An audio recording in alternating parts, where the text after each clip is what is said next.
axe. An axe. I love you, you know this, right? I want you to do something for me. And then she kisses me. And this is not one of the usual wonderful rosy kisses. No, this kiss is hot and intense and deep, and there's static in the air, and I'm a little bit dizzy when I pull away. Hello, my name is Brad McEntire, and I'm a Dallas, Texas-based performer and playwright, and I've just gotten back from the New Orleans Fringe Festival, where I took my show Chop, which is a solo show.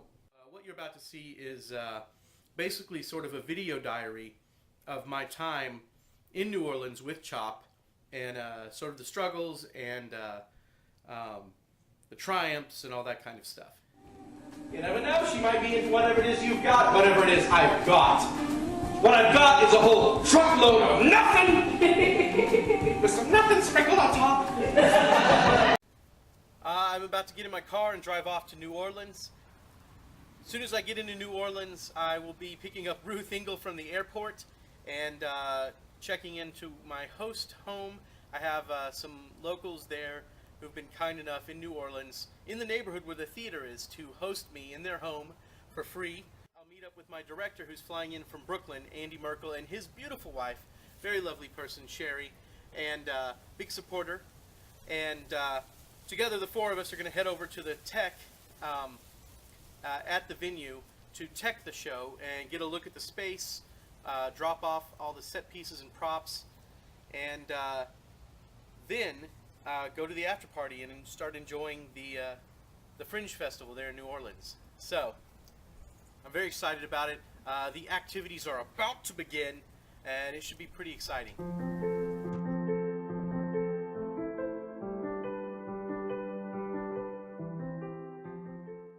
Thing where I warm up, and I hit the thing off.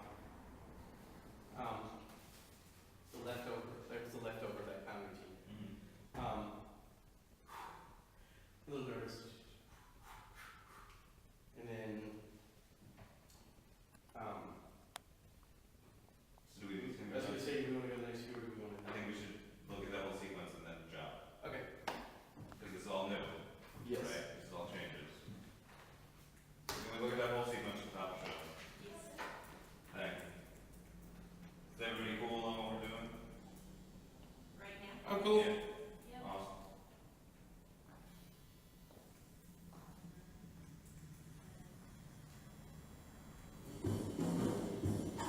So do you think you're ready?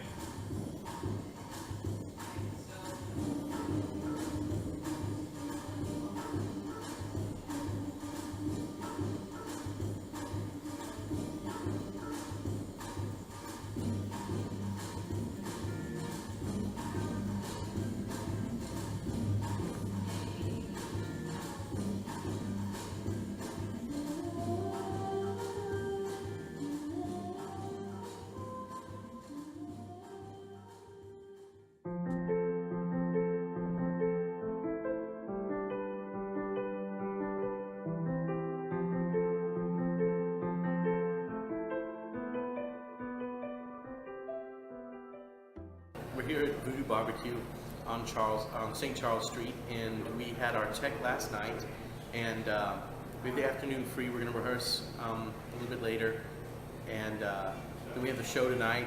We're going to do a preview at the Fringe Tent Peep Show, and but right now, Ruth and I are eating at Voodoo Barbecue for lunch, and I'm having a pulled pork sandwich, which I have been dreaming about, and mac and cheese. And Ruth is vegetarian, and she's getting baked potato and salad. But I'm having barbecue, because I love barbecue. The venue last night was not ideal. So Andy, my director, and I are having to kind of adapt and overcome. It is not completely conducive to doing our show. It comes to a point in a triangle, and at the apex of the triangle is a big metal pole. So we're going to rehearse out here in the backyard. and try to get a rehearsal in today and fix some of these problems. Happy birthday to me, happy birthday to me, happy birthday! Hey, sad, pathetic, abandoned loser. Happy birthday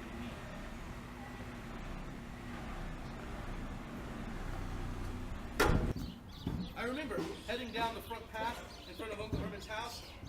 He was still back on the porch, as long as he just allowed me a rocking chair that he set up long ago. I walk out of a dark tunnel into a sunlit coliseum. The stadium is empty and it's quiet. That's why it's an adventure. Huh. With that, the kid gets back on his bicycle and pedals off into the void. And I'm run through with a sword. Okay, so that's what I'm playing for the city. Yeah. Turn, and you wind up back at the post. Yeah, like head up against it. This is the standing in for the post? Back at it. You know that hole is. This hole is the post? Real depth. The center of that hole is your post. Oh, okay.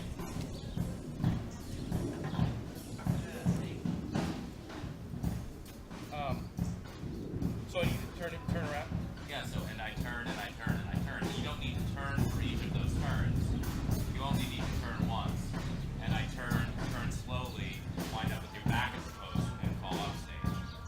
Okay, let me try that. Yeah. She met me at the door. Are you coming in? You're gonna hung around here all day. See, here's the routine. I don't just charge into a huge gathering of people like some sort of bull in a china shop. No, I have a routine. I pace. Hey, how about this? Do a circle. See, that's You said your circle can go around all this. Remember, this is your circle. So around the things? So, yeah, so Okay, you let's just do go that. around that circle. Okay. And then rather than go upstage with the thing, until you pace. I know, Mom. There's a thing right there. I know. Occurs to me. This is another one where it's got gold. After the boom. Uh-huh. Okay. Okay. No, let's try it. I know my That's really strong. And my head starts to pound, my head starts to throb, and my heart starts to pound, and this sense of this impending doom starts to build up in me, and I turn, and I turn, and I turn, and Now it's better your way. You were right. do you mean to try it? Turning up, but turning and turning? That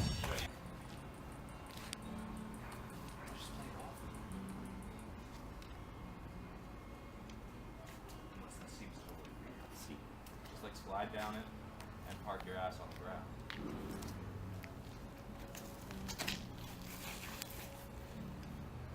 What I was thinking of. Impending doom, and I turn and I turn and I turn. Oh, kind of circle it. Yeah. Oh, okay, let me try that. I was explaining it poorly. The sense of impending doom, and I turn, and I turn, and I turn. I'm run through with a sword. You back up. Yeah. At the other end of the sword is a matador.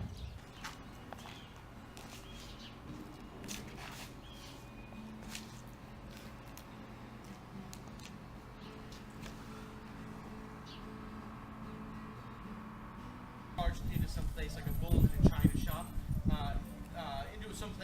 into a huge gathering like some sort of bull in a china shop. No, I pace. I pace to work up my energy. I pace like a boxer getting ready to go into the ring. I pace.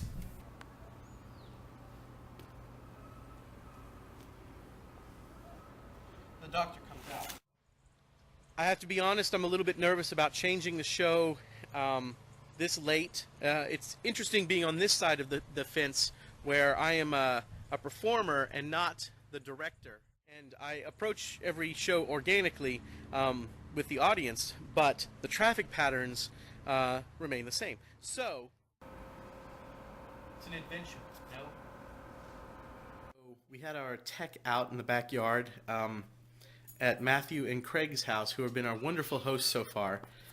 They have a cat and a dog, and their place is pretty awesome, actually. And there was a band rehearsing behind the backyard, and people that kept participating in my in the rehearsal. Andy Merkel, the director, and I are faced with the problem of a very severe thrust stage that comes to a point at the front of the stage, and the audience is kind of diagonally set along beside it. So we're having to toy with the staging, because that's kind of the thing you deal with when you come to Fringe festivals, is you never know how the theater is going to be configured. They send you ahead of time a floor plan, but for instance, there's a big metal pole at the very apex downstage, and we didn't know that was going to be there. And it's right in an eye line, a sight line. So we've had to adapt that. So we had a rehearsal today. We had our tech last night. We had a rehearsal today in the backyard of the host place that we're staying here, who've been very hospitable. They've been wonderful. There's coffee in the morning, and they gave Ruth and I a guest room to stay in, and they have lovable pets running around. But we're going to go pretty soon. We're going to do a preview at what's called a peep show at the Fringe headquarters tent, and then get to they have free beverages and free food set out for the performers and audiences alike. So it'll be festive. And then tonight we open, and pretty excited about it.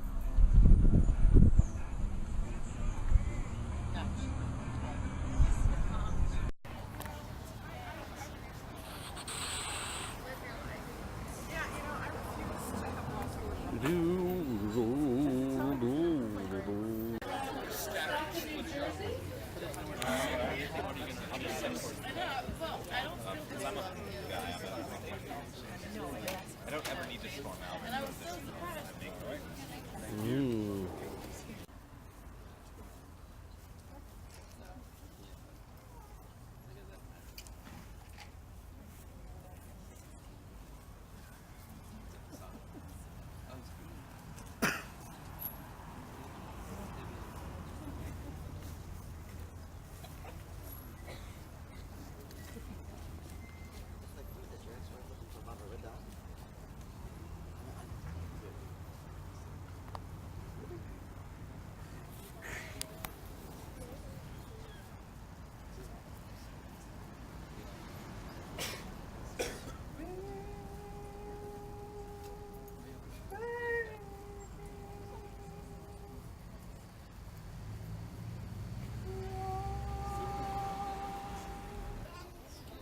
So, flashback to 1 year ago today, and I'm sitting in my apartment, and I'm not doing anything, which is not unusual, because I'm usually not doing anything. But this day in my apartment, the phone rings, and it's Alia.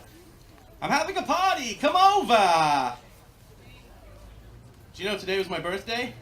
No? Happy birthday! Yeah, today. Is there smashed cupcake all over the place? Yes. Come over! And just like that, I was invited to the first party I'd ever been to in my whole life.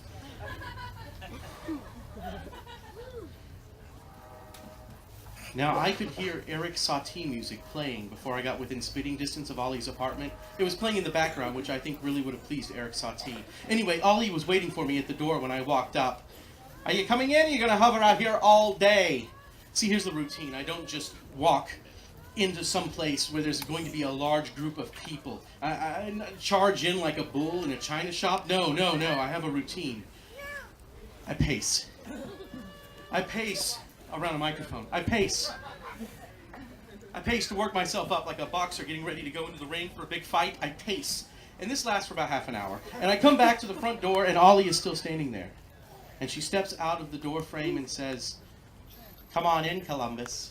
Welcome to the new world.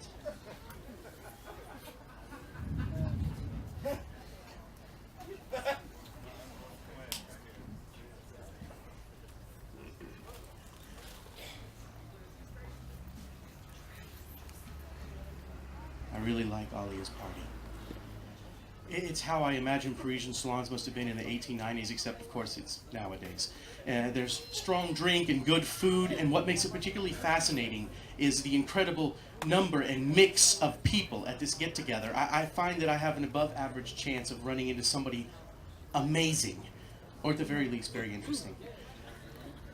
I see a conceptual painter, an architect, tattoo artist, clerk at the local liquor store. Oh, look over there. There's the girl that works the cosmetics counter at Neiman's.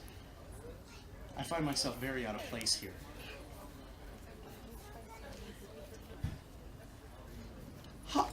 Hi. What's that? Hello. Oh, hi. How do you know Alia? We went to school together. She went down her path, I went down mine. I'm a city planner. I work for the subway system trying to wrangle in urban sprawl. I'm studying how the denizens of this mega metropolis can get from one point to another in an efficient and ecologically clean fashion as possible. I also write haikus in Gaelic and enjoy amateur mountaineering. What do you do?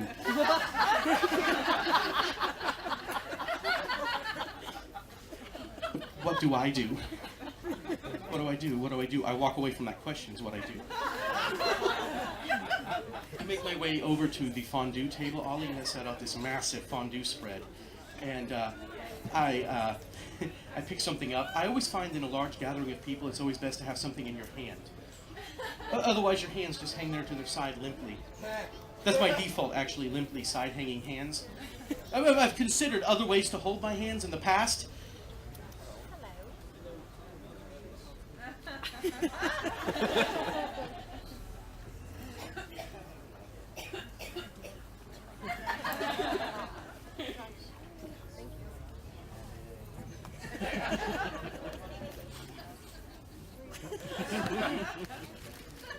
I've never really found anything that works, so I always go back to limply side-hanging hands. That is, of course, unless you have something in your hands to hold.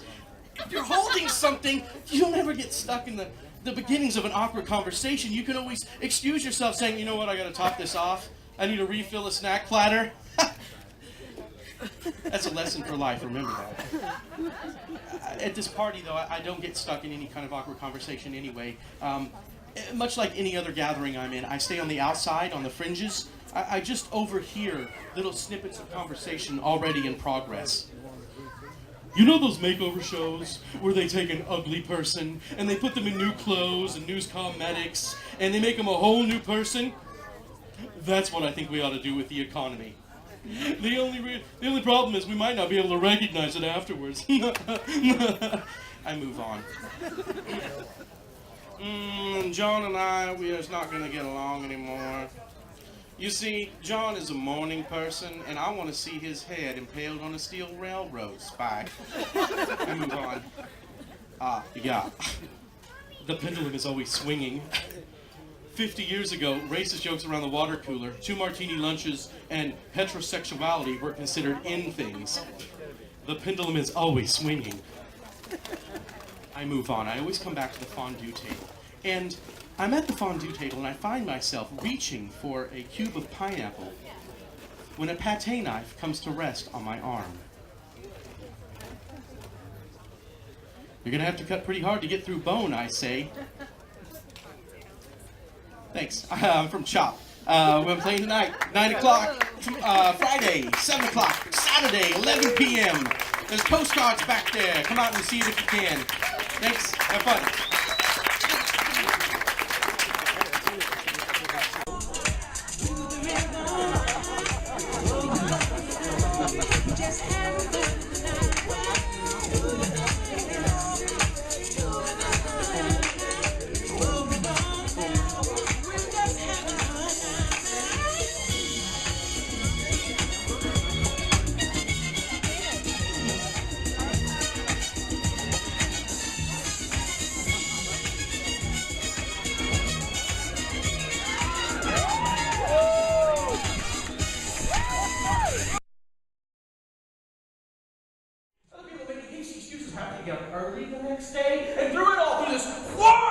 of chaos. The only person who's not visibly shaken is Rosie. She just sits there with this wide smile on her face. I don't know what to do. I don't have any protocol in place for this sort of thing. Nobody's fingers ever fallen off in front of me before. I stumble into the kitchen. I grab an ice pack with a paper towel, and it's soaking through the paper towel. And I'm trying to catch the ice as it falls. And I hand it to Rosie. She's muttering something under her breath about unskilled back alley surgeons. She looks up at me. When I hand her the towel, she says, "Would you like to go get a cup of coffee?"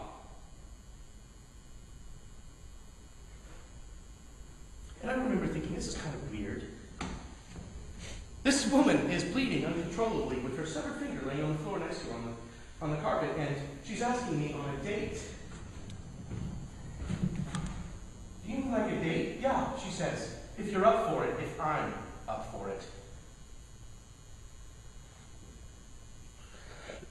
Yeah, it's a date, she says, and at that, Rosie passes